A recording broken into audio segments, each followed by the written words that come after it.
നിവൃത്തിയില്ലാത്തതുകൊണ്ട് സർക്കാർ ആശുപത്രിയെ ആശ്രയിച്ച ദമ്പതികൾ പ്രസവത്തിന് നെടുമങ്ങാട് സർക്കാർ ആശുപത്രിയിൽ ചികിത്സയ്ക്കെത്തിയ ഒരു 23 വയസ്സുകാരിയായ അമ്മയ്ക്കുണ്ടായ ദുരിതമാണ്. ഓപ്പറേഷൻ ചെയ്തു, പക്ഷേ മലം പോകുന്നത് വയറിലൂടെ. അതിപ്പോഴും തുടരുന്നു. ഡോക്ടറുടെ കടുത്ത അനാസ്ഥയാണ്. ഒരു കൊച്ചു കുടുംബം, കുഞ്ഞു പിള്ളർ, അവരുടെ ജീവിതം മരണത്തിന് ദാരിദ്ര്യത്തിനും ഇടയ്ക്കാണ്. 1 വയസ്സാകാൻ പോകുന്ന തൻ്റെ കുഞ്ഞിനെ ഒന്ന് വാരിപ്പുണരാൻ പോലും ആ കുഞ്ഞ് അമ്മയ്ക്ക് സാധിക്കുന്നില്ല. അവരുടെ ദയനീയ കഥയാണിത്. കഥയല്ല, അവരുടെ ജീവിതമാണ്. എന്തെങ്കിലും സഹായം ഇവർക്ക് ചെയ്യാൻ പറ്റിയാൽ, പ്രത്യേകിച്ച് ഭരണകൂടത്തിന് ഇതിൽ ഇടപെട്ട് ഇത്തരം ഡോക്ടർമാരെ അവരുടെ IMAയിൽ നിന്ന് അവർ പിരിച്ചുവിടുകയോ, അല്ലെങ്കിൽ ഇത്രയും ക്രൂരത കാണിക്കുന്ന ഡോക്ടറുടെ ഇത്രയും അനാസ്ഥ കാണിക്കുന്നവരെ സർവീസിൽ വെച്ച് പൊറിപ്പിക്കാൻ പാടില്ല. അത് ഗവൺമെൻറ്റിലായാലും ശരി, പ്രൈവറ്റിലായാലും ഇത്തരം ദ്രോഹികളെ നിലയ്ക്ക് നിർത്തേണ്ടതുണ്ട്. സത്വര നടപടികൾ സ്വീകരിക്കണം. അവരുടെ ആ വിഷമം നമുക്ക് നേരിട്ട് കേൾക്കാം. അവർക്ക് എന്താണ് പറയാനുള്ളത്. ഇത്രയും വേദന സഹിക്കുന്ന ഒരു 23 വയസ്സുകാരിയായ ഒരു യുവതിയാണ് അവരുടെ വിഷമം കാണുന്നത്. കാരണം ഇന്നും ഇപ്പോഴും ഈ മലദ്വാരത്തിൽ കൂടെ പോകേണ്ട മലം വയറിലൂടെ പോവുക എന്ന് പറഞ്ഞാലേ, അവസാനം ഉള്ള കിടപ്പാടും ഒക്കെ വിറ്റ് സ്വന്തം ഭാര്യയെ രക്ഷിക്കാൻ വേണ്ടി യുവ ദമ്പതികൾ അവരുടെ അവസ്ഥ, അവരെ സഹായിക്കാൻ മുന്നിട്ട് ഇറങ്ങിയിരിക്കുകയാണ് സാമൂഹിക പ്രവർത്തക. അവരുടെ ആ വേദനയും അവർക്ക് എന്തെങ്കിലും ചെയ്യാൻ പറ്റുന്നുണ്ടെങ്കിൽ നമുക്ക് ചെയ്തു കൊടുക്കേണ്ടതുണ്ട്. പ്രേക്ഷകർ ശ്രദ്ധിക്കുക. അവരുടെ ഫോൺ നമ്പർ ഇതിനോടൊപ്പം ഉണ്ട്. അവരുടെ വാക്കുകളൊന്ന് ശ്രദ്ധിക്കാം. പേര് ഹസ്ന ഫാത്തിമ എന്നാണ്, 23 വയസ്സാണ്. ഇതിരിയിൽ നിന്നാണ് ഞാൻ വരുന്നത്. അപ്പോൾ എനിക്ക് കഴിഞ്ഞ വർഷം ജൂൺ 19 ആയിരുന്നു എൻ്റെ പ്രസവം നടക്കുന്നത്. അപ്പോൾ പ്രസവത്തോടുകൂടി എനിക്ക് ഡോക്ടർ കുഞ്ഞിറങ്ങി വരാൻ വേണ്ടിയിട്ട് മുറിവ് ഒരുപാട് താഴ്ചയിലാവുകയും, അപ്പോൾ അത് മറുദ്വാരം വരെ മുറിയുകയും അതിൻ്റെ നരമ്പിന് പരിക്കേൽക്കുകയും ചെയ്തതിൻ്റെ ഇതിലായിട്ട് നമ്മൾ ട്രീറ്റ്മെൻറ്റും കാര്യമൊക്കെ ഇരുന്നപ്പോൾ എൻ്റെ ഇതിൽ പരാതി നമ്മൾ കൊടുത്തിരുന്ന ഇടയ്ക്ക് കഴിഞ്ഞ വർഷം നമ്മൾ പരാതിയെല്ലാം കൊടുത്തിരുന്നതാണ്. അപ്പോൾ അതിൻ്റെ ഇതൊന്നും നമുക്ക് ഇതുവരെ ഒന്നും ആയിട്ടില്ല. പിന്നെ പ്രസവം നടക്കുന്ന 19-ാം തീയതി, പ്രസവം നടന്ന 3-ൻ്റെ അന്നോട്ടാണ് എനിക്ക് വിഷയം ഉണ്ടാകുന്നത്. മുറിവിൽ കൂടെ തന്നെ മലം വരികയും സ്റ്റിച്ചെല്ലാം പൊട്ടുകയും ചെയ്ത്. ഈ കാര്യം ഡോക്ടറെ അടുത്ത് പറഞ്ഞപ്പോൾ ഡോക്ടർ പറഞ്ഞു വേറെ കുഴപ്പമൊന്നുമില്ല, മുറിവ് ഉണങ്ങുമ്പോൾ ശരിയാവുമെന്ന് പറഞ്ഞ് പ്രസവത്തിന് തന്നെ 10 ദിവസത്തേക്ക് എന്നെ അഡ്മിറ്റ് ആക്കുന്നത്. പ്രസവം കഴിഞ്ഞ് 10 ദിവസം കഴിഞ്ഞിട്ടും മുറിവൊന്നും ഉണങ്ങിയിട്ടില്ല. ഈ ഒരു അവസ്ഥയിൽ തന്നെയായിട്ടാണ് വീട്ടിൽ വിടുന്നത്. വീട്ടിൽ പോയിട്ടും വേദനയും ബുദ്ധിമുട്ടൊന്നും മാറാതെ വീണ്ടും നമ്മൾ ഈ ഡോക്ടറെ തന്നെ, ബിന്ദു സുന്ദർ ഡോക്ടറായിരുന്നു പ്രസവം എടുക്കുന്നത്, ഈ ഡോക്ടറെ തന്നെ കാണാൻ വേണ്ടി വന്ന്. അപ്പോൾ കണ്ട് കാര്യം പറഞ്ഞപ്പോൾ ഡോക്ടർ പറഞ്ഞു ഡോക്ടറിനെ എല്ലാം റെഡിയാക്കി തരാം, വേറെ വിഷയമൊന്നുമില്ല എന്നും പറഞ്ഞുകൊണ്ട് എന്നെ വീണ്ടും 7 ദിവസത്തേക്ക് എന്നെ അഡ്മിറ്റ് ആക്കുന്നുണ്ട്. അപ്പോൾ ഇതേ നമ്മൾ കാര്യം ചോദിച്ചു, ഡോക്ടർ എന്തുകൊണ്ടാണ് ഇങ്ങനെയെല്ലാം സംഭവിക്കുന്നതെന്ന് ചോദിച്ചാൽ ഡോക്ടർ എന്നുള്ള മറുപടിയോ ഒന്നും പറഞ്ഞിട്ടില്ല. അപ്പോൾ ഇത് കഴിഞ്ഞിട്ട് അവരെല്ലാം ഡ്രസ്സിങ് എല്ലാം ചെയ്ത് മുറിവെല്ലാം ക്ലീൻ ചെയ്ത് തന്നുകൊണ്ടിരുന്നു. അതിനുശേഷം 5 ദിവസം കഴിഞ്ഞപ്പോഴത്തേക്ക് ഡോക്ടർ പറഞ്ഞു മെഡിക്കലിലത്തേക്ക് പോകണം, മെഡിക്കലിൽ പോയി ഒരു സർജറി വേണ്ടി വരും, എന്നാലേ ഇത് ക്ലിയർ ആക്കാൻ പറ്റുള്ളൂ എന്ന് പറഞ്ഞ് മെഡിക്കലിലത്തേക്ക് വിടുകയും, മെഡിക്കലിലത്തേക്കുള്ള റെഫറൻസ് പേപ്പറിലാണ് അവർ എഴുതിയേക്കുന്നത് ഇതേപോലെ വണ്ടി യാത്ര ചെയ്തത് കൊണ്ടാണ് മലദ്വാരം വരെയുള്ളത് മുറിയുകയും നരമ്പ് കട്ടാവുകയും ചെയ്തത്, വണ്ടി യാത്ര ചെയ്തത് കൊണ്ടും നടന്നതൊക്കെ കൊണ്ടാണ് അങ്ങനെയാണ് അവർ റെഫറൻസ് എഴുതിയേക്കുന്നത്. മെഡിക്കലിൽ ചെന്ന് ഈ ഡോക്ടറുടെ ഫ്രണ്ടിനെ തന്നെയാണ് കാണിക്കാൻ പറഞ്ഞ് അവിടത്തേക്കാണ് തന്നത്. അങ്ങനെ അവിടെ പോയി ഡോക്ടറെ കണ്ടപ്പോൾ ഡോക്ടർ പറഞ്ഞു ഇത് വെജൈനൽ ഫിസ്റ്റുലയാണ്, ഇത് സർജറി ചെയ്യാതൊന്നും ചെയ്യാൻ പറ്റില്ല, കുടൽ പുറത്ത് വെച്ച് ബാഗ് ഇടണം, കൊളോസ്റ്റമി ചെയ്യണം, എന്നാൽ മാത്രമേ താഴത്തെ മുറിവ് ഉണങ്ങുള്ളൂ എന്നും പറഞ്ഞുകൊണ്ട് ജൂലൈ 30-ാം തീയതിയാണ് എനിക്ക് ആദ്യത്തെ സർജറി ചെയ്യുന്നത്. ആ സർജറി ചെയ്ത് കുറച്ച് വീട്ടിൽ വന്നതിന് ശേഷം വീണ്ടും പഴയ അവസ്ഥ തന്നെയായിരുന്നു, മുറിവിൽ കൂടെ തന്നെ വീണ്ടും മലം വന്നുകൊണ്ടിരുന്നു. അങ്ങനെ ഡോക്ടറിൻ്റെ അടുത്ത് വീണ്ടും പോയി സർജറി ചെയ്ത ഡോക്ടറിൻ്റെ അടുത്ത് പോയി കാര്യം പറഞ്ഞപ്പോൾ ഡോക്ടർ പറഞ്ഞു അത് ബാലൻസ് ഉണ്ടായിരുന്നത് പോയതാണ്, കുറച്ച് ദിവസം കഴിയുമ്പോഴത്തേക്ക് റെഡിയാവും എന്നെല്ലാം പറഞ്ഞ് അവർ വീട്ടിൽ വിട്ടു. അത് കഴിഞ്ഞ് ഒരു ഒക്ടോബർ 22 ആയപ്പം പ്ലാസ്റ്റിക് സർജറി ചെയ്യണമെന്ന് പറഞ്ഞ് മുറിവ് അടയ്ക്കാൻ വേണ്ടി അത് ചെയ്തിട്ടും പഴയ അവസ്ഥ തന്നെ തുടർന്നതുകൊണ്ട് ഈ വെച്ച മാംസവും എല്ലാം കൂടെ ആയിട്ട് വീണ്ടും അത് പോവുകയെല്ലാം ചെയ്ത്. അങ്ങനെ അവർ പറഞ്ഞു, ആദ്യം ചെയ്ത ഡോക്ടർ പറഞ്ഞു അത് കൊളോസ്റ്റമി ചെയ്തത് ശരിയായില്ല, അതൊന്നും കൂടെ ചെയ്യേണ്ടി വരും, അതുകൊണ്ട് ഒന്നും കൂടെ സർജറി വേണം എന്ന് പറഞ്ഞുകൊണ്ട് നവംബർ 5-ാം തീയതി അന്ന് എനിക്ക് വീണ്ടും കൊളോസ്റ്റമി ചെയ്തു. അങ്ങനെ മെഡിക്കലിൽ മാത്രം 3 സർജറി ചെയ്തു. 3 സർജറിയും ശരിയായില്ല. 3ാമത് ചെയ്ത കൊളോസ്റ്റമിയും ഫുള്ള് ഇതായി. അവർ പുറത്ത് വെച്ച കുടൽ അകത്ത് പോയി, വയറിൽ മലം അകത്ത് കെട്ടിക്കിടന്ന് ഇൻഫെക്ഷനായി, ഫുള്ള് പഴുപ്പ് കയറി, പഴുപ്പ് പുറത്ത് വയറ് താനെ പൊട്ടി പഴുപ്പൊലിക്കാനുള്ള ഇത് വന്ന്. അങ്ങനെ അവിടെ ചെന്നിട്ട് വേറെ ഇതൊന്നുമില്ല. അവരുടെ അടുത്തേക്ക് വേദനയും ഇതെല്ലാം ആയിട്ട് ബുദ്ധിമുട്ടായിട്ട് മെഡിക്കലിൽ ചെന്നപ്പോഴത്തേക്കും ഡോക്ടർ പറഞ്ഞു വേറെ കുഴപ്പമൊന്നുമില്ല, 3 മാസം വരെ വേദന സഹിക്കുക, അല്ലാതെ അവരെ കൊണ്ടൊന്നും ചെയ്യാൻ പറ്റില്ല, ഇനി ഒരു സർജറി ഒന്നും ചെയ്യാൻ പറ്റില്ല, 3 മാസം കഴിഞ്ഞാൽ ഈ കൊളോസ്റ്റമി തിരിച്ച് നമുക്ക് വെക്കാം എന്നുള്ള രീതിക്കാണ് അവർ നിന്നത്. ഇപ്പോൾ വേദന വീട്ടിൽ വന്നിട്ട് വേദന സഹിക്കാൻ പറ്റാതെ വന്ന് വയറ് ഫുള്ള് പഴുപ്പ് ഇങ്ങനെ ഒലിക്കാൻ തുടങ്ങിയപ്പോഴത്തേക്ക് ഒരു പ്രൈവറ്റ് ഹോസ്പിറ്റലിൽ പോയി, കടയ്ക്കലുള്ള കിംസാർ എന്ന് പറയുന്ന പ്രൈവറ്റിൽ പോയി. അവിടെ ചെന്നപ്പോഴത്തേക്ക് ഡോക്ടർ പറഞ്ഞത് ഒന്നും കൂടെ ചെയ്യാം, നമുക്ക് കൊളോസ്റ്റമി അവിടെ നിന്ന് മാറ്റി വലത് ഭാഗത്തോട്ട് മാറ്റി തരാമെന്ന് പറഞ്ഞ് ഇടത് ഭാഗത്തുനിന്ന് കൊളോസ്റ്റമി എല്ലാം കൂടെ മാറ്റി വലത് ഭാഗത്തോട്ടാക്കി. വയറിൻ്റെ ഒരുപാട് മാംസവും ഇതെല്ലാം എടുത്ത് കളയേണ്ടി വന്നു, പഴുപ്പ് കയറി.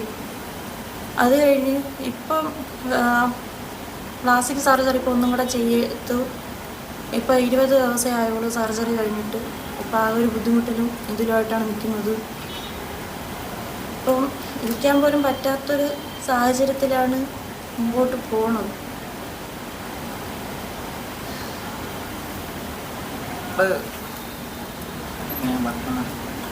നെടുമങ്ങാട് വെച്ച് ബിന്ദുസുന്ദർ ഡോക്ടറെ അടുത്ത് ഞാൻ പറഞ്ഞു, ഡോക്ടറെ ഇങ്ങനെ അവൾക്ക് ഈ മുറിവ് വഴി മലം വരികയാണ് എന്ന് ഞാൻ പറഞ്ഞു. 3ൻ്റെ അന്നാണ് ഞാൻ പറയണത്.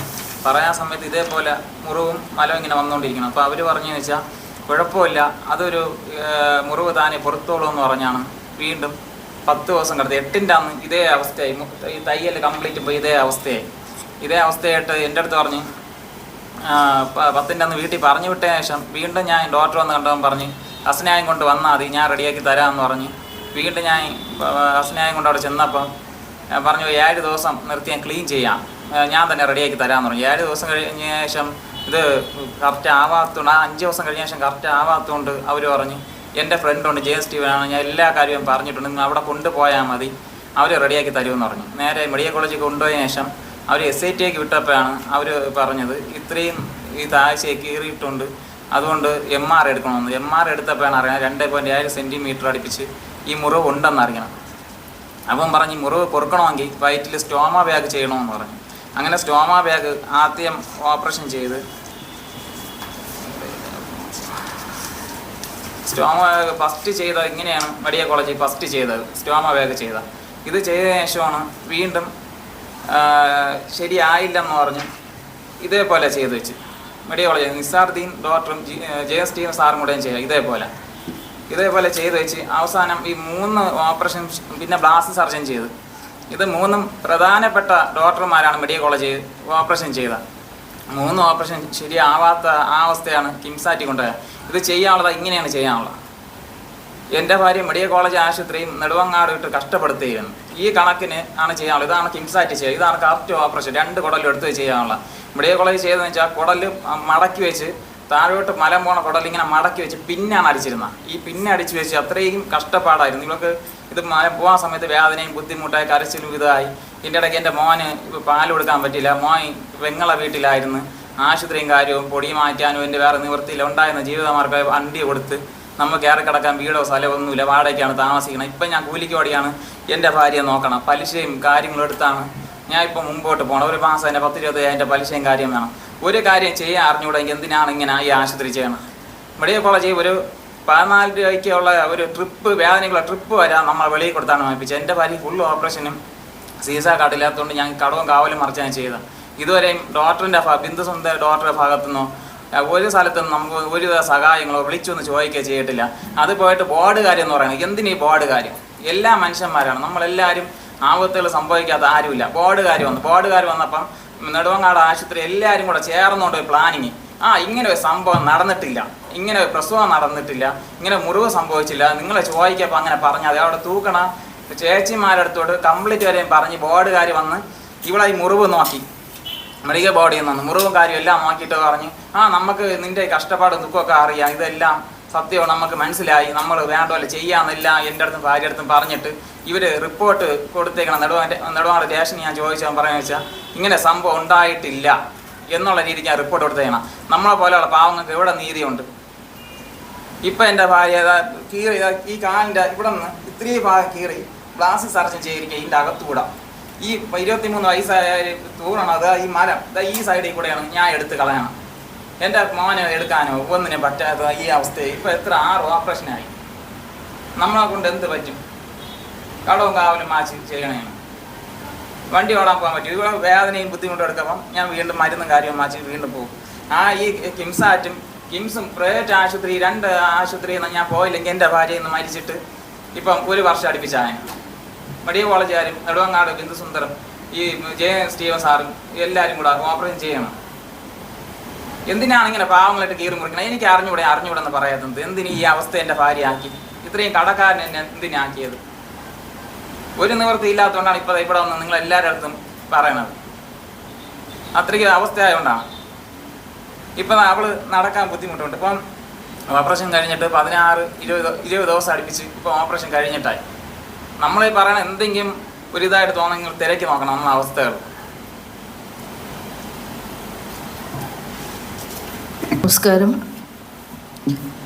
ഓരോരുത്തരുള്ള മാധ്യമ പ്രവർത്തകൻ വിളിച്ചു പറഞ്ഞതിൻ്റെ പേരിൽ ഞാൻ ഈ വീട്ടിൽ നേരിട്ട് പോയി ആ ഒരു ദുരിതം നേരിട്ട് കണ്ട ആളാണ്. അതായത് ശരീരത്തിൻ്റെ എല്ലാ പാർട്ടും നമ്മൾ വിചാരിക്കുന്ന പോലെ അല്ല. ഈ ഡ്രസ്സ് ഇട്ടിരിക്കുന്നതുകൊണ്ട് നിങ്ങൾക്ക് എനിക്ക് പറഞ്ഞു തരാൻ ബുദ്ധിമുട്ടുണ്ട്. ഞാൻ ഒരു സാമൂഹ്യ പ്രവർത്തകൻ എന്നുള്ള നിലയിൽ കഴിഞ്ഞ ഒരു 23 വർഷമായിട്ട് ഇത്തരം ആളുകളെ കാണുന്നതാണ്. പക്ഷെ ഇത്ര വേദനിപ്പിച്ച ഒരു ശരീരം ഞാൻ കണ്ടിട്ടില്ല എന്ന് പറയാം. കാരണം ഈ ഒരു പ്രായത്തിൽ ഈ കുട്ടി അനുഭവിക്കാവുന്നതിൻ്റെ മാക്സിമം അനുഭവിച്ചിരിക്കുകയാണ്. നമുക്കിത് അവർക്ക് സൗജന്യ ചികിത്സ യാതൊരു കാര്യങ്ങളിലും ഗവൺമെൻറ് കഴിഞ്ഞ സർക്കാർ ഇടപെട്ടിട്ടില്ല. കേസ് കൊടുത്തവർ റൂറൽ SP സഹിതം കേസ് കൊടുത്തു. കേസ് തേച്ച് മാച്ച് കളയുന്ന ഒരു രീതിയിലുള്ള ഇടപെടൽ ഉണ്ടായോ എന്ന് സംശയിക്കേണ്ടിയിരിക്കുന്നു. ഈ കുട്ടിയുടെ വിഷയം നടന്ന സമയത്ത് ബിന്ദു സുന്ദർ എന്ന് പറയുന്ന ഡോക്ടർ ഇത്ര അനാസ്ഥ കാണിച്ച് അത് കൃത്യമായി സർക്കാർ ഇടപെട്ടിരുന്നെങ്കിൽ, അന്നത്തെ ആരോഗ്യ വിഭാഗം ഇടപെട്ടിരുന്നെങ്കിൽ പിന്നീട് വീണ്ടും ഒരു കുഞ്ഞ് അവരുടെ കൈകൊണ്ട് മരണപ്പെട്ടു.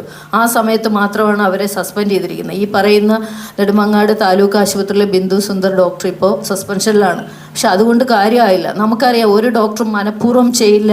ഡോക്ടർമാരും നഴ്സുമാരും ഒക്കെ ആരോഗ്യ മേഖലയിൽ എടുക്കുന്ന എഫേർട്ടിനെ ഒന്നും ആരും തള്ളിക്കളയുന്നില്ല. നമുക്കറിയാം അവരെല്ലാം ഒരുപാട് എഫേർട്ട് എടുത്ത് ജനങ്ങളെ സേവിക്കുന്നവർ തന്നെയാണ്. പക്ഷേ കൈ അബദ്ധം പറ്റിപ്പോയാൽ സമ്മതിക്കാനുള്ളൊരു വിവേകം മനുഷ്യനുണ്ടാവണം. അതാണ് മനുഷ്യത്വം, അതാണ് ഡോക്ടർ. അല്ലെങ്കിൽ ആ പദവിക്കോ ഒരു സ്ത്രീ എന്ന നിലയിലോ അവരെ സ്ത്രീ എന്ന് പരിഗണിക്കാൻ പറ്റില്ല. കാരണം ഇത്ര വയ്യാതിരിക്കുന്ന ഒരു കുഞ്ഞിനെ പോലും അഹങ്കാരി, നീ നമ്മളോട് സഹകരിക്കുന്നില്ല, ഇനി ഈ കുട്ടിയെ വിളിക്കാൻ വിളിയൊന്നുമില്ല.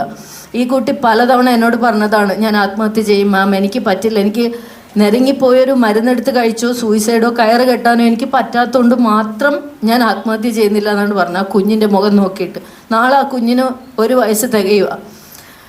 അപ്പോൾ നമ്മൾ ഈ കാണിക്കുന്ന ഇവിടെ പറഞ്ഞിരിക്കുന്ന എല്ലാ കാര്യങ്ങളും 100% സത്യസന്ധമായ കാര്യങ്ങളാണ് ഈ കുടുംബം പറയുന്നത്. പാവപ്പെട്ടവരാണ്, വാടക വീട്ടിലാണ് കിടക്കുന്നത്. ഈ കുട്ടിക്കൊരു ഓട്ടോറിക്ഷ ഉണ്ടായിരുന്നു, അത് കൊടുത്തിട്ടാണ് ഇപ്പോൾ ഈ ചികിത്സ ചെയ്യാൻ വേണ്ടി പോകുന്നത്. ലക്ഷങ്ങളായി. അതൊന്നും ഓട്ടോ കൊടുത്തുകൊണ്ട് മാത്രം അവർക്കാവില്ല.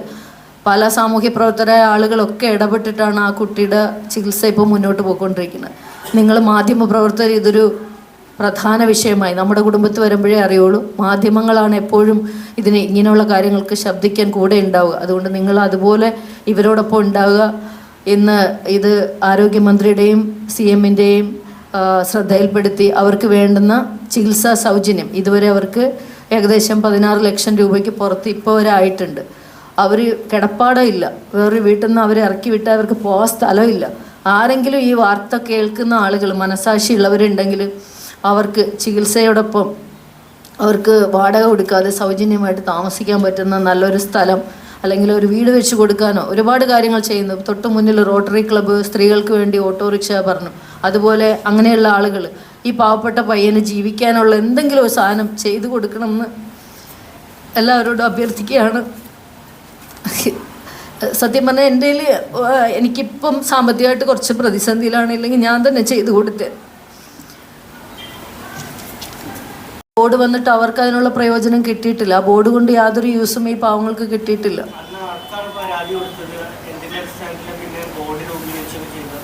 അതവിടെ ഇവരാദ്യം പോലീസ് സ്റ്റേഷനിൽ കേസ് കൊടുത്തിരുന്നു. പക്ഷെ അതിന് FIRൻ്റെ കോപ്പി പോലും ഇവർക്ക് കൊടുത്തിട്ടില്ല. ഇവർ കൊടുത്തിട്ട് 1 വർഷമായി. പക്ഷെ 6 മാസം കഴിഞ്ഞിട്ടുള്ളൊരു സ്ലിപ്പാണ് ഇവരെ കയ്യിൽ കിട്ടിയിരിക്കുന്നത്. അത് കൃത്യമായിട്ട് ഇപ്പം നിലവിൽ എനിക്ക് തോന്നുന്നില്ല അതൊരു FIR ആയിട്ടോ കേസായിട്ടോ. ഇവരോട് പറഞ്ഞിരിക്കുന്നത് കേസ് കോടതിയിലോട്ട് പോയി എന്നല്ലേ, കേസിൻ്റെ കാര്യം. ഞാൻ നെടുവാള സ്റ്റേഷനിൽ പോയപ്പോൾ മമ്മി കേസ് കോടതി കൊടുത്തിട്ടുണ്ട്. അപ്പം കോടതി വരും, അവിടെ നിന്ന് നിങ്ങൾ APP വക്കീൽ വിളിക്കുമ്പോൾ നിങ്ങൾ പോയാൽ മതി എന്നാണ് പറഞ്ഞത്. പിന്നെ കേസ് കോടതി ആയിട്ടുള്ളതായിട്ട് ഒരു പേപ്പറിൽ ചെന്ന് ഒപ്പിടാൻ പറഞ്ഞു. അങ്ങനെ ഞാൻ പോയി ചെന്ന് ഒപ്പിട്ട് അതിനുശേഷം ഞാൻ വന്നു.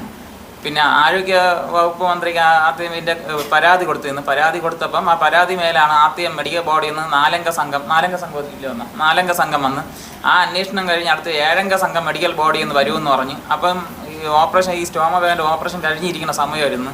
അപ്പോൾ എന്നിട്ട് 2 തവണയും എൻ്റെ ഭാര്യ വയ്യാത്ത അവസ്ഥയിൽ ഒരു കൂട്ടുകാരൻ്റെ കാർ എടുത്താണ് 2 വട്ടവും ഞാൻ നെടുവങ്ങാട് കൊണ്ടുവന്നത്. 2 വട്ടവും കൊണ്ടുവന്നിട്ടും അവരെല്ലാവരും കൂടി ആലോചിച്ച് ഇങ്ങനെ സംഭവം ഇല്ലെന്നുള്ള രീതിക്ക് റിപ്പോർട്ട് കൊടുത്താണ് വിട്ടത്. പിന്നെ നമുക്ക് അതിൽ നിന്ന് ഒരുവിധ നിയമപരമായിട്ടുള്ള സഹായങ്ങളൊന്നും കിട്ടിയിട്ടില്ല. പിന്നെ ഈ സമയത്ത് എൻ്റെ ഭാര്യയ്ക്ക് ഗവൺമെൻറ് ആശുപത്രി ആയിട്ടുള്ള ഓപ്പറേഷൻ നമുക്ക് പേടിയാണ്. കാര്യം ഇത്രയും മെയിനായിട്ടുള്ള ഡോക്ടർമാർ ഓപ്പറേഷൻ ചെയ്തിട്ടും ഈ സ്റ്റോമ ബാഗോ ഒന്നും ശരിയാവാതെ വേദന എടുത്ത് ഇത്രയും ബുദ്ധിമുട്ടായാണ്. വെറും 2 ഓപ്പറേഷൻ തീരാവുള്ളതാണ് മെഡിക്കൽ കോളേജ് 3 ഓപ്പറേഷൻ ചെയ്തത്. ഞാൻ പ്രൈവറ്റ് ആശുപത്രി കൊണ്ടുപോയെങ്കിൽ ഇത്രയും ഓപ്പറേഷൻ എൻ്റെ ഭാര്യയ്ക്ക് ചെയ്യേണ്ടായിരുന്നു. പക്ഷെ എനിക്ക് ആ ഗതികേട് ഇല്ലാത്തതുകൊണ്ടാണ് ഞാൻ മെഡിക്കൽ കോളേജിന് ഞാൻ ചെന്നത്. നമ്മളെ പോലെയുള്ള പാവപ്പെട്ടവർക്ക് ഏറ്റവും പെട്ടെന്ന് ചെല്ലാനുള്ളതാണ് ഗവൺമെൻറ് ആശുപത്രി, നെടുവങ്ങാട് മെഡിക്കൽ കോളേജും ഇവിടെ എല്ലാം. പക്ഷെ അവിടെ പോയിട്ട് എനിക്ക് സഹായം ഉണ്ടായില്ല. ശേഷം അവർ വീണ്ടും പ്ലാസ്റ്റിക് സർജറി ചെയ്തു. ഈ ശരീരത്തിൽ 1 വർഷത്തിൻ്റെ അകത്ത് 7ാമത്തെ സർജറിയാണ്. ഇപ്പോൾ തുടയുന്നെല്ലാം വലിയ രീതിയിൽ മാംസം എടുത്ത് തിരിച്ചു വെച്ചിരിക്കുക. ഇപ്പോൾ മോഷൻ പഴയ രീതിയിൽ ഇപ്പോഴും പോകുന്നില്ല, ബാഗിലൂടെയാണ് പോകുന്നത്. ആ ബാഗിനൊക്കെ നല്ല കോസ്റ്റ്ലി ആയിട്ടുള്ള ബാഗാണ്. അതെല്ലാം റിമൂവ് ചെയ്ത് ക്ലീൻ ചെയ്ത് വെക്കണം. പിന്നെ പെയിൻ ആണെങ്കിൽ നമ്മൾ ആ ശരീരത്തിൽ നമ്മൾ വിചാരിക്കുന്ന പോലെ ഈ കുട്ടി ഭയങ്കര വിൽ പവറുള്ളൊരു കുട്ടിയാണ്. നമ്മളാരും സഹിക്കാൻ പറ്റില്ല, അത്രയും പെയിനാണ് ഇരിക്കുന്നത്. ഇപ്പോൾ ഇന്ന് 7ാമത്തെ സർജറി കഴിഞ്ഞിട്ട് 20 ദിവസമേ ആയിട്ടുള്ളൂ. അപ്പോഴതിന് മരുന്ന് വാങ്ങാൻ പോലും നിവർത്തിയില്ലാത്ത അത്ര ഒരു കണ്ടീഷൻ ആയതുകൊണ്ടാണ് ഞാൻ തന്നെ പറഞ്ഞത് നമുക്ക് മാധ്യമങ്ങളെ കണ്ടിട്ട് ഇത് ഒന്നുകൂടി അഡ്രസ്സ് ചെയ്താൽ മാത്രമേ ആരെങ്കിലും സുമനസ്സുകൾ വാർത്ത കണ്ടിട്ട് അവരെ സഹായിക്കാൻ. പിന്നെ സർക്കാരിൻ്റെ തലത്തിൽ ഇത് സർക്കാർ ആശുപത്രിയാണ്, അവിടെ നിന്നുണ്ടായ വീഴ്ചയാണ്. കൃത്യമായിട്ട് പിണറായി സഖാവിൻ്റെ കാലഘട്ടത്തിൽ അത് കൃത്യമായിട്ട് ഇടപെടലുകൾ ഉണ്ടായിരുന്നെങ്കിൽ ഇതുപോലുള്ള അനാസ്ഥ ഉണ്ടാവില്ല. ഈ ബിന്ദു സുന്ദർ ഡോക്ടർ ശരിക്കും എന്താണ്, അവരെക്കുറിച്ച് സമഗ്രമായ ഒരു അന്വേഷണം നടത്തണമെന്നുള്ളതാണ്. കാരണം ഒന്നുകിൽ അവർക്ക് എന്തെങ്കിലും മാനസികമായ ബുദ്ധിമുട്ടുകളുള്ള സ്ത്രീയാണെങ്കിൽ അവരെ ഈ ഒരു വിഭാഗത്തു നിന്ന് തന്നെ അവരെ മാറ്റണം. ഡോക്ടർ എന്നുള്ള പദവിയിൽ ഇരിക്കാൻ അവർ അർഹരല്ല. അവരെ ഇപ്പം നമ്മൾ സസ്പെൻഡ് ചെയ്തു എന്നാണ് അറിയുന്നത്. പക്ഷേ സസ്പെൻഡ് ചെയ്തുകൊണ്ട് മാത്രം കാര്യമില്ല, അവർ വേറെ ഏതെങ്കിലും പ്രൈവറ്റ് ആശുപത്രിയിലോട്ട് പോയിട്ട് ഇതുപോലുള്ള കാര്യങ്ങൾ ചെയ്യും. ഈ പാവപ്പെട്ട കുടുംബത്തിൽ നിന്ന് പിന്നീടും ഇത്ര വേദന എടുത്ത് അവിടെ ചെന്ന സമയത്ത് മരുന്ന് വയ്ക്കാൻ വേണ്ടി 2000 രൂപ ഈ പാവങ്ങളെ കയ്യിൽ നിന്ന്, ഇത്ര അവരുടെ അനാസ്ഥ കൊണ്ട് വന്നിട്ട് 2000 രൂപ ഇവരെ കയ്യിൽ നിന്ന് എണ്ണി മേടിച്ചു ആ സ്ത്രീ. അത് പറയുന്നതിൽ നമുക്കിപ്പോൾ ഒരു എന്ത് ഭവിഷ്യത്തുണ്ടായാലും പ്രശ്നമില്ല. പക്ഷേ ഇത് ആരാണ് അവരെ സംരക്ഷിക്കുന്നത് നമുക്കറിയില്ല, എനിക്കറിയില്ല, അവർക്കറിയുമെന്നറിയില്ല. അവരേത് പൊളിറ്റിക്സിൻ്റെ ഭാഗമാണെന്നൊന്നും എനിക്കറിയില്ല. ഞാൻ ആസ് സാമൂഹിക പ്രവർത്തകൻ ഞാൻ ഇടപെട്ടതാണ്. നമുക്കിതിനകത്ത് പൊളിറ്റിക്സ് ഒന്നും കൊണ്ടുവരാൻ യാതൊരു താല്പര്യമില്ല. അതുകൊണ്ട് VD സതീശൻ സാർ ഇത് ഇടപെടുക, അതുപോലെ ആരോഗ്യവകുപ്പ് മന്ത്രി അവർക്ക് വേണ്ടത്ര സഹായങ്ങൾ ചെയ്തു കൊടുക്കണമെന്നുള്ളൊരു അഭ്യർത്ഥനയാണ് മുന്നോട്ട് വയ്ക്കുന്നത്, വേറെ ഒന്നുമല്ല. കാരണം അവർക്ക് ഇതുപോലെ ഈ കുട്ടിക്ക് ആ ഒരു സമയത്ത് കൃത്യമായ ഇടപെടൽ LDF സർക്കാരിൻ്റെ ഭാഗത്തുനിന്ന് ഉണ്ടായിരുന്നെങ്കിൽ പിന്നെ ഒരു കുഞ്ഞ് മരിച്ചു അവരുടെ കൈകൊണ്ട്, അനാസ്ഥ കൊണ്ട്. അത് അന്ന് പ്രശ്നമായപ്പോഴാണ് അവരെ ഡിസ്മിസ് ചെയ്തത്. അപ്പോൾ ആ സ്ത്രീ ഇനി MDMA പോലെയുള്ള എല്ലായിടത്തും അതാണല്ലോ, അപ്പം എല്ലാം വേറെ ലോകത്തേക്കാണല്ലോ പോകുന്നത്. ഡോക്ടർ തന്നെ ഇനി വേറെ ഏതെങ്കിലും യൂസ് ചെയ്തിട്ടാണോ ഹോസ്പിറ്റലിൽ വരുന്നത്, ഇത്ര രോഗികളോട് ഇടപെടുന്നതെന്ന് അറിയാൻ വയ്യ, എനിക്കറിയില്ല സത്യം. അതൊക്കെ അന്വേഷിക്കണം. കാരണം നോർമലി ഒരു സ്ത്രീയാണ്, അങ്ങനെ ഒരു ഡോക്ടർ മനഃപൂർവ്വം ചെയ്യില്ല. ഒരു തവണ അബദ്ധം പറ്റാം, മനുഷ്യരാണ്, കൈകൊണ്ട് അബദ്ധം പറ്റാം. പക്ഷെ ഒന്ന് വിളിച്ച് സോറി പറഞ്ഞു, മോളെ ഇങ്ങനെ പറ്റിപ്പോ, അവരുടെ ചെറുമകളുടെ പ്രായമാകാനേ ഉള്ളൂ ഈ കുഞ്ഞ്, അവളോട് വിളിച്ച് പറയാം, ഒരു സാന്ത്വനിപ്പിക്കാൻ. അവർക്ക് ലക്ഷ്യങ്ങളില്ല, എന്നാലും ഒന്നും കൊടുത്തില്ലെങ്കിലും കുഴപ്പമില്ല, ഒരു സാന്ത്വന വാക്ക് ആ ഡോക്ടറുടെ ഭാഗത്തുനിന്ന്. ഇത്തരത്തിൽ അതേപോലെ ഒരുപാട് ദുരിതങ്ങൾ സാധാരണക്കാരായ ആളുകൾ ഗവൺമെൻറ് ആശുപത്രിയിൽ അനുഭവിച്ചുകൊണ്ടിരിക്കുക. ഒരു മരുന്ന് വേണമെങ്കിലും ഒരു സൂചി സിറിഞ്ച് വരെ പുറത്തുനിന്ന് വാങ്ങണം. ഈ ഒരു മിനിസ്ട്രിയുടെ കാലഘട്ടത്തിൽ എന്തൊക്കെയാണ് ഇനി നടക്കുന്നതെന്നുള്ളത് ഇപ്പം കാണേണ്ടി വരും. നമ്മൾ കണ്ടുകൊണ്ടിരിക്കുന്ന കാര്യങ്ങൾ. സാധാരണക്കാരന് സുഗമമായ ചികിത്സാ സൗകര്യങ്ങൾ കിട്ടണം. എല്ലായിടത്തും ചികിത്സാ കാർഡ് ഉണ്ടെന്ന് പറയുന്നത്, പലയിടത്തും കാർഡ് കൊണ്ടുപോയാൽ പോലും സൗജന്യം ലഭിക്കാത്ത പല സമയമുണ്ട്. പല മരുന്നുകൾ ഇല്ലെങ്കിൽ അവർ ഏതെങ്കിലുമൊക്കെ മരുന്ന് പുറത്തുനിന്ന് എടുപ്പിക്കും. ഈ മരുന്ന് മാഫിയയും ഈ ഡ്രഗ് മാഫിയയും ഈ ഹോസ്പിറ്റൽ മാഫിയയും അവയവ കടത്തും ഇങ്ങനെ ഒരുപാട് ആളുകളുടെ ഒരു കോക്കസിലാണ് ആരോഗ്യ മേഖല പോയിക്കൊണ്ടിരുന്നത്. കഴിഞ്ഞ 10 വർഷം നമ്മൾ കണ്ടതാണ് പല തരത്തിലുള്ള ദുരിതങ്ങൾ. ഇപ്പോഴും അതിനൊന്നും മാറ്റം ഉണ്ടാവുമെന്ന് തോന്നുന്നില്ല. ഒരു പ്രതീക്ഷയാണ് പുതിയ സർക്കാരിലേക്ക് വയ്ക്കുന്നത്. അതുകൊണ്ട് അവനെപ്പോലെ ഒരാളായതുകൊണ്ടാണ് ഈ കുട്ടിയെ നോക്കുന്നത്. വേറൊരാൾ ഒരു മനുഷ്യനെ നോക്കില്ല. അത്ര ബുദ്ധിമുട്ടിലൂടെ ഈ പെൺകുട്ടി കടന്നു പോകുന്നത്. 23 വയസ്സിൽ അവളുടെ സ്വപ്നങ്ങൾ മുഴുവൻ തീർന്നു. ഒരമ്മ 4 വർഷം കാത്തിരുന്നിട്ട് ഒരു കുഞ്ഞുണ്ടായത്. ആ കുഞ്ഞിനെ അവൾക്ക് എടുക്കാൻ സാധിക്കുന്നില്ല. ഒന്ന് ആലോചിച്ച് നോക്കൂ. ആ കുഞ്ഞിന് മുലയൂട്ടാൻ സാധിക്കുന്നില്ല, ആ കുഞ്ഞിനെ എടുക്കാൻ സാധിക്കുന്നില്ല. ഒരമ്മ, ആ പെൺകുട്ടി ഇനി ജീവിതകാലം മുഴുവൻ വേദനിച്ച് കഴിയണം ഈ ഒരു അനാസ്ഥ കാരണം. ആ കുട്ടി ശരിക്കും മറ്റുള്ള ബന്ധുക്കളുടെ പരിചരണം കൊണ്ടാണ് കഴിയുന്നത്. കാരണം ഈ പയ്യനെ, ഈ കുട്ടിയെ നോക്കണം. അപ്പോൾ അച്ഛൻ്റെ അമ്മയുടെ ഒരു സ്നേഹമില്ലാതെ, സ്നേഹം കിട്ടാതെ, എടുക്കാതെ, ലാളിക്കാതെ, അതിന് സമയത്തൊന്നും കൊടുക്കാൻ പറ്റാത്തൊരവസ്ഥയിലൂടെയാണ് അവരും പോകുന്നത്. 4 വർഷം കാത്തിരുന്ന ഒരു കുഞ്ഞോമനയാണ്. നാളെ അതിൻ്റെ പിറന്നാളാണ്. ഇന്ന് നാളെയായിട്ട് നിങ്ങൾ ആ വാർത്ത കൊടുത്ത ആ കുഞ്ഞിനോടെങ്കിലും ഈ പൊതുസമൂഹം, കേരള സമൂഹം നീതി കാണിക്കണമെന്ന് അഭ്യർത്ഥിക്കുന്നു. Thank you. 9544983730 സോണിയ മൽഹാർ എൻ്റെ നമ്പറാണ്. കൂടുതൽ എന്തെങ്കിലും ഉണ്ടെങ്കിൽ വിളിച്ചാൽ മതി. Thank you. 9544983730. Thank you all.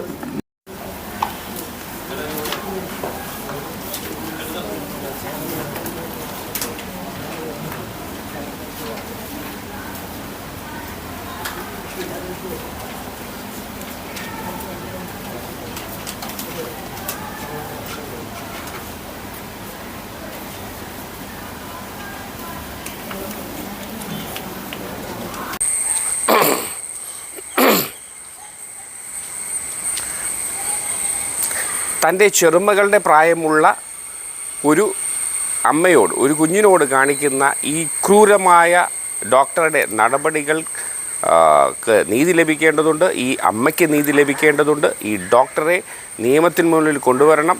ഒപ്പം നമുക്ക് ജനങ്ങൾക്ക് എന്ത് സഹായം ഇവർക്ക് ചെയ്യാൻ പറ്റുമെന്നത് വളരെ അത്യാവശ്യമാണ്.